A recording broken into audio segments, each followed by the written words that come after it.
அகிலம் நியூஸ் நேயர்களுக்கு வணக்கம். இன்றைய நாளுக்கான இரவு நேர பிரதான செய்திகள். விரிவான செய்திகளுக்குள் செல்லும் முன்னதாக முதலில் இன்றைய தலைப்புச் செய்திகள். இலங்கை மக்களுக்கு அறிமுகமாகும் டிஜிட்டல் அடையாள அட்டை வெளியான தகவல். நாளைய தினம் தொடர்பில் இலங்கை மின்சார சபை ஊழியர்கள் கடும் எச்சரிக்கை. அனுர கட்சி வேட்பாளரின் மீது பெட்ரோல் குண்டு தாக்குதல்.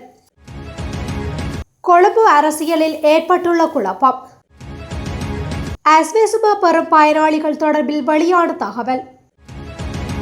தென்னிலங்கையில் கணவனை கட்டி வைத்து கொடூரமாக கொலை செய்த மனைவி. அரசாங்கத்தின் முக்கிய அமைச்சர்களுக்கு உயிர் அச்சுறுத்தல். யாழில் மீட்டர் வட்டிக்காரரின் அடாவடி, சுன்னாகம் தமிழ் போலீஸ் அதிகாரி அதிரடி நடவடிக்கை. சிரேஷ்ட போலீஸ் அதிகாரிகளென போலியாக நடித்து மோசடி வெளியாகியுள்ள தகவல். அதிக விலைக்கு விற்பனை செய்ய வைத்திருந்த சமையல் எரிவாயு கொள்கலன்கள் மீட்பு. தொடர்பென விரிவான செய்திகள். இலங்கையில் அரசு சேவைகளை டிஜிட்டல் மயமாக்கும் செயற்பாட்டிற்கு அமைய இந்த ஆண்டு இறுதிக்குள் டிஜிட்டல் அடையாள அட்டையை பொதுமக்களுக்கு வழங்குவதற்கான அனைத்து ஏற்பாடுகளும் செய்யப்பட்டுள்ளதாக டிஜிட்டல் பொருளாதார பிரதி அமைச்சர் எரக வீரரத்ன தெரிவித்துள்ளார். டிஜிட்டல் மாற்றம் என்பது 2026ஆம் ஆண்டுக்கான திட்டமிடப்பட்ட எதிர்கால மேம்பாட்டு திட்டங்கள் குறித்த ஊடகவியலாளர் சந்திப்பில் இன்று இதனை தெரிவித்துள்ளார். இது தொடர்பில் அவர் மேலும் தெரிவிக்கையில், இந்த ஆண்டு இறுதிக்குள் ஒரு தனிநபரின் அடையாளத்தை 100% துல்லியத்துடன் சரிபார்க்கக்கூடிய டிஜிட்டல் அடையாள அட்டையை பொதுமக்களுக்கு வழங்குவதற்கான அனைத்து ஏற்பாடுகளும் செய்யப்பட்டுள்ளன. நாட்டில் இந்த டிஜிட்டல் அடையாள அட்டை முறையை அறிமுகப்படுத்த 2012 முதல் பல்வேறு முயற்சிகள் மேற்கொள்ளப்பட்டாலும் அந்த முயற்சிகள் வெற்றி பெறவில்லை. இருப்பினும் தற்போதைய நிர்வாகத்தின் முதல் ஆண்டில் ஏற்பட்ட முன்னேற்றம் காரணமாக கொள்முதல் செயல்முறை இறுதிக்கட்டத்தை எட்டியுள்ளது. மேலும் வரும் ஏப்ரல் மாதத்திற்குள் கொள்முதல் செயல்முறையை முடித்து ஆண்டின் 3வது அல்லது 4வது காலாண்டிற்குள் முதல் டிஜிட்டல் அடையாள அட்டையை வழங்க அரசாங்கம் இலக்கு வைத்துள்ளது என்றும் குறிப்பிட்டுள்ளார். தற்போது பயன்பாட்டில் உள்ள பாரம்பரிய அடையாள அட்டைகளுக்கு பதிலாக தனிநபர்களின் பயோமெட்ரிக் தரவை பயன்படுத்துவதன் மூலம் குடிமக்கள் எந்த இடத்திலும் அவர்கள் யார் என்பதை துல்லியமாக நிரூபிக்க முடியும். இது அரசு நிறுவனங்களுக்கும் மக்களுக்கும் இடையிலான உறவில் ஒரு பெரிய மாற்றத்தை ஏற்படுத்தும் என்று எதிர்பார்க்கப்படுகின்றது. இந்த புதிய முறையை செயல்படுத்துவதன் மூலம் மக்கள் அரசு அலுவலகங்களுக்கு நேரில் சென்று பார்வையிட வேண்டிய அவசியம் பெருமளவில் குறையும். நிதி மோசடி, திருட்டு மற்றும் வேறொருவரை போல ஆள்மாறாட்டம் செய்வதன் மூலம் செய்யப்படும் பல்வேறு முறைகேடுகளை தடுக்கவும் இது பயன்படும் என்றும் அரசாங்கம் வலியுறுத்துகின்றது. இந்த டிஜிட்டல் அடையாள அட்டையின் அறிமுகம் இலங்கையின் டிஜிட்டல் பொருளாதாரத்தை நோக்கிய பயணத்தில் ஒரு தீர்க்கமான காரணியாக இருக்கும் என்றும் அமைச்சர் மேலும் கூறியுள்ளார். இலங்கை மின்சார சபையின் தொழிற்சங்கங்கள் நாளை அடையாள பணிப்புறக்கணிப்பு போராட்டம் ஒன்றை முன்னெடுக்க உள்ளதாக அறிவித்துள்ளன. நாளை நண்பகல் 12 மணி முதல் மாலை 6 மணி வரை 6 மணி நேர அடையாள பணிப்புறக்கணிப்பு போராட்டத்தில் ஈடுபடவுள்ளதாக தெரிவிக்கப்பட்டுள்ளது. தமது கோரிக்கைகளை வலியுறுத்தி இந்த தொழிற்சங்க நடவடிக்கை முன்னெடுக்கப்படுவதாக மின்சார சபையின் தொழிற்சங்கங்கள் தெரிவித்துள்ளன. குறித்த போராட்டம் காரணமாக மின்சார சபையின் நாளாந்த சேவைகள் மற்றும் பராமரிப்பு பணிகளில் பாதிப்புகள் ஏற்படக்கூடும் என எதிர்பார்க்கப்படுகின்றது. காலி கித்தோட்டை பிரதேசத்தில் உள்ள வீடொன்றின் மீது இன்று அதிகாலை பெட்ரோல் குண்டு தாக்குதல் நடத்தப்பட்டுள்ளது. கித்தோட்டை கிங்கங்கை மாவட்டத்தில் அமைந்துள்ள குறித்த வீட்டிற்கு வந்த அடையாளம் குழுவினர் வீட்டின் கூரை மீது பெட்ரோல் குண்டு தாக்குதலை நடத்தியதுடன் பின்னர் வீட்டிற்கு முன்னால் மற்றும் ஒரு பெட்ரோல் குண்டையும் வீசியுள்ளனர். கூரையின் மீது வீசப்பட்ட பெட்ரோல் குண்டு வெடித்ததில் கூரையின் ஒரு பகுதி சேதமடைந்துள்ளது. மற்ற பெட்ரோல் குண்டு வெடிக்கவில்லை என தெரிவிக்கப்பட்டுள்ளது. இந்த சம்பவம் தொடர்பில் போலீசார் விசாரணைகளை ஆரம்பித்துள்ளனர். குறித்த வீட்டில் வசிப்பவர்கள் ஒருவர் கடந்த உள்ளூராட்சி தேர்தலில் தேசிய மக்கள் சக்தியின் மேலதிக பட்டியலில் போட்டியிட வேட்பாளர் என தெரிவிக்கப்படுகின்றது. எதிர்க்கட்சி குழுக்கள் முன்னாள் ஜனாதிபதி ரணில் விக்ரமசிங்கவை சந்தித்து கலந்துரையாடலில் ஈடுபட்டுள்ளன. கொழும்பு ஃப்ளவர் வீதியில் அமைந்துள்ள ஐக்கிய தேசிய கட்சியின் அலுவலகத்தில் இந்த சந்திப்பு இன்று காலை நடைபெற்றது. எதிர்க்கட்சிகளுக்கு இடையே ஒத்துழைப்புடன் செயற்படுவதற்கான ஒருமைப்பாட்டை ஏற்படுத்துவதற்காக இந்த சந்திப்பு நடத்தப்பட்டதாக தெரிவிக்கப்படுகின்றது. அத்துடன் தரம் குறைந்த நிலக்கரி விவகாரம், பாதாள உலக கொலைகள் மற்றும் எரிவாயு பிரச்சினை தொடர்பிலும் இதன்போது விரிவாக கலந்துரையாடப்பட்டுள்ளது. இந்த சந்திப்பில் உதய கமன்பில, அனுர பிரியதர்ஷன ஜாப்பா, GL பீரிஸ், மஹிந்த அமரவீர, சாகல ரத்நாயக்க, தலதா அத்துகோரள, பிரேம்நாத் சி, தொலவத்து, சுகீஸ்வர பண்டார உள்ளிட்ட பலர் கலந்து கொண்டனர். அஸ்வேசும திட்டத்தில் தங்களது தகவல்களை சரியான நேரத்தில் புதுப்பிக்க தவறியதால் அந்த நன்மைகளை இழக்கும் அபாயத்தை எதிர்கொண்டுள்ளதாக எச்சரிக்கை விடுக்கப்பட்டுள்ளது. குறித்த விடயத்தை நலன்புரி நன்மைகள் சபையின் தலைவர் டிமால் கொடவலகெதிர தெரிவித்துள்ளார். இது தொடர்பில் அவர் மேலும் தெரிவிக்கையில், அஸ்வேசும திட்டத்தின் கீழ் ஒரு பயனாளி தெரிவு செய்யப்பட்டால் அவர் 12 மாத காலத்துக்கு தடையின்றி கொடுப்பனவுகளை பெறுவார். அதன் பின்னர் அந்த பயனாளி அடுத்த 12 மாத சுழற்சிக்கும் தகுதியானவரா என்பதை தீர்மானிக்க வருடாந்த மீளாய்வு செய்யப்படுவது கட்டாயமாகும். இந்த மீளாய்வுக்காக தகவல்களை புதுப்பிக்கும்படி 2025 நவம்பர் 20 ஆரம்பிக்கப்பட்டது. எவ்வாறிருப்பினும் சுமார் 85,000 பயனாளிகள் இதுவரை தங்களது தகவல்களை புதுப்பிக்கவில்லை. அந்த வகையில் வருடாந்த மீளாய்வுக்காக தங்களது தகவல்களை சரியான நேரத்தில் புதுப்பிக்க தவறியதன் காரணமாக அஸ்வேசும நலன்புரி திட்டத்தின் கீழ் ஏழை மற்றும் மிக ஏழை என வகைப்படுத்தப்பட்ட 85,000க்கும் மேற்பட்ட நபர்கள் தங்களது நன்மைகளை இழக்கும் நிலையில் உள்ளனர் என்றும் குறிப்பிட்டுள்ளார். ஹோரணையில் குடும்ப தகராறு முற்றியதில் தனது கணவனை கான்கிரீட் தூணில் கட்டி வைத்து அடித்து கொன்ற பெண்ணொருவர் போலீசாரால் கைது செய்யப்பட்டுள்ளார்.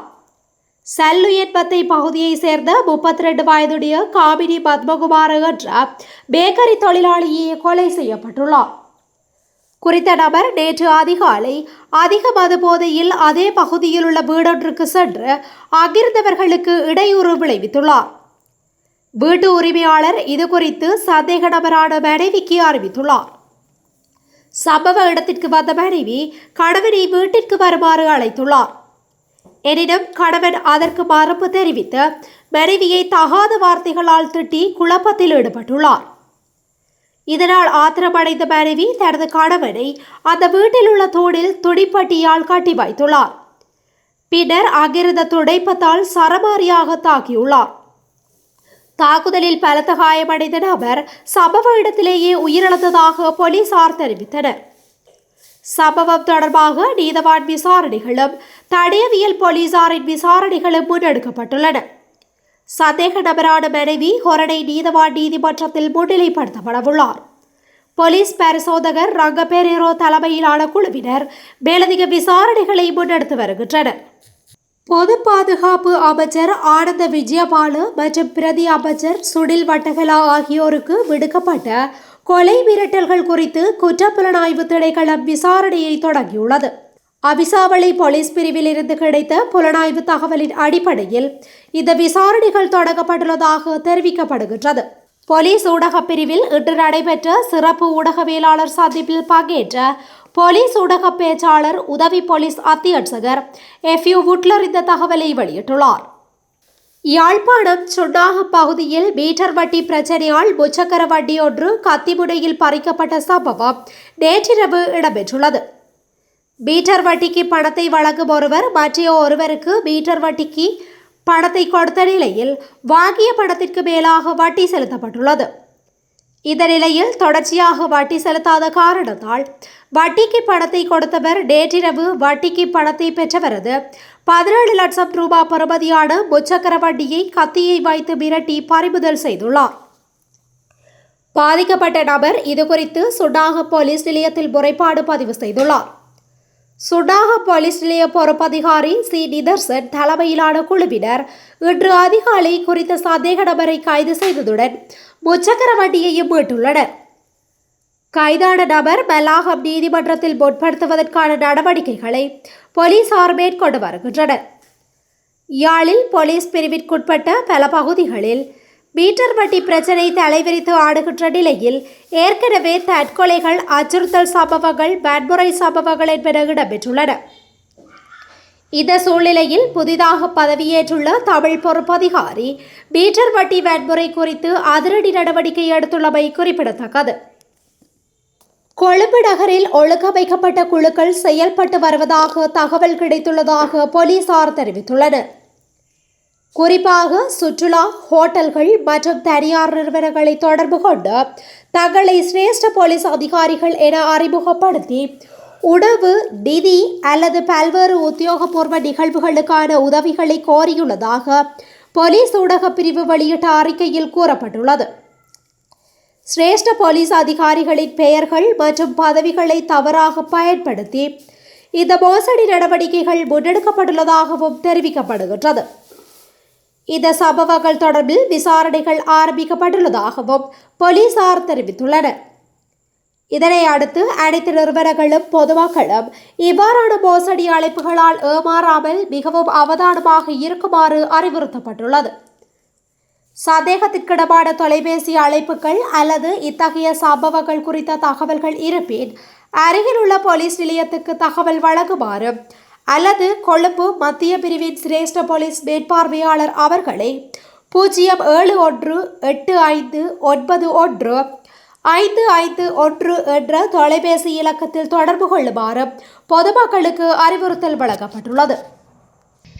நோர்வோட்டில் வீட்டு சமையல் எரிவாயு கொள்கலன்களை அதிக விலைக்கு விற்ற எரிவாயு விற்பனை முகவருக்கு எதிராக ஹட்டன் நீதவான் நீதிமன்றத்தின் ஊடாக சட்ட நடவடிக்கை எடுக்கப்படும் என்று நுவரெலியா மாவட்ட நுகர்வோர் சேவைகள் அதிகார சபையின் தலைமை விசாரணை அதிகாரி ரவீந்திர ஹதுதீன் தெரிவித்துள்ளார்.